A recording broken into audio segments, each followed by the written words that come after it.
نحمده ونصلي على رسوله الكريم أما بعد. عن أنس رضي الله تعالى عنه قال قال رسول الله صلى الله عليه وسلم ثلاث من كن فيه وجد حلاوة الإيمان أن يكون الله ورسوله أحب إليه مما سواهما وأن يحب المرء لا يحبه إلا لله وأن يكره أن يعود في الكفر كما يكره أن يقذف في النار او كما قال علیہ الصلاۃ والسلام. رواہ البخاری و مسلم رحمہم اللہ. معزز ناظرین، ابھی میں نے آپ کے سامنے جو روایت پیش کی ہے یہ روایت بخاری اور مسلم شریف میں موجود ہے. اس چھوٹی سی روایت میں پیارے آقا صلی اللہ علیہ وسلم نے بہت ہی اہم بات بیان فرمائی ہے. آپ حضرات غور سے سماعت کریں اور سمجھنے کی کوشش کریں کہ پیارے آقا صلی اللہ علیہ وسلم نے کتنی بہترین بات بیان فرمائی ہے. چنانچہ حضرت انس رضی اللہ عنہ فرماتے ہیں کہ نبی پاک علیہ الصلوۃ والسلام نے فرمایا کہ جس شخص میں 3 صفات پائی جائیں گی، جس شخص میں 3 عادتیں ہوں گی، اس نے ایمان کی حلاوت کو پا لیا. یعنی اس کو ایمان کی حلاوت نصیب ہوگی، ایمان کی مٹھاس، ایمان کا مزہ اس کو محسوس ہوگا، اس کو مل جائے گی.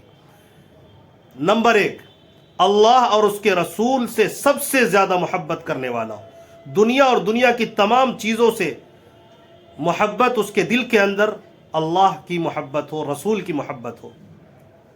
نمبر 2، اگر وہ شخص کسی سے محبت کرے تو صرف اور صرف اللہ کے لیے محبت کرے، یعنی اس کی بنیاد محبت کی اللہ کی رضا ہو. نمبر 3، وہ ایسا آدمی ہو کہ اگر اس کو کفر پہ لوٹایا جائے تو اتنا ہی ناراض ہوتا ہو، اتنا ہی ناپسند کرتا ہو جتنا کہ اسے آگ میں ڈالا جائے تو اس سے نفرت کرے، اس کو ناپسند کرے. ظاہر ہے کہ کوئی نہیں چاہتا کہ اسے آگ میں ڈالا جائے، بلکہ اسے آگ سے قریب کیا جائے، یہ بھی کوئی نہیں چاہتا. تو پتہ یہ چلا آگ میں جلا دیا جائے تب بھی ایمان کو نہیں چھوڑنا ہے. ایسے شخص کو ایمان کی حلاوت نصیب ہوگی. تینوں باتیں بڑی اہم ہیں. پھر سے اس کو آپ ذہن میں بسائیں کہ وہ 3 باتیں کیا ہیں جس کو ایمان کی حلاوتیں اور ایمان کی مٹھاس چاہیے. وہ یہ 3 باتوں پر غور کر لیں. نمبر 1، سب سے زیادہ اس کے دل میں اللہ اور اس کے رسول سے محبت ہو.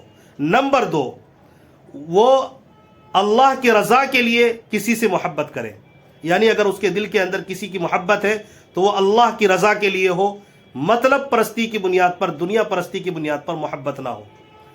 اور نمبر 3، وہ کفر میں لوٹائے جانے کو، کفر کرنے کو اتنا ہی برا جانے جتنا اگر اسے آگ میں ڈالا جائے تو اس کو برا سمجھتا ہے. اللہ تبارک و تعالیٰ یہ تینوں صفات ہمارے اندر پیدا فرمائے. جزاکم اللہ خیرا و احسن الجزاء.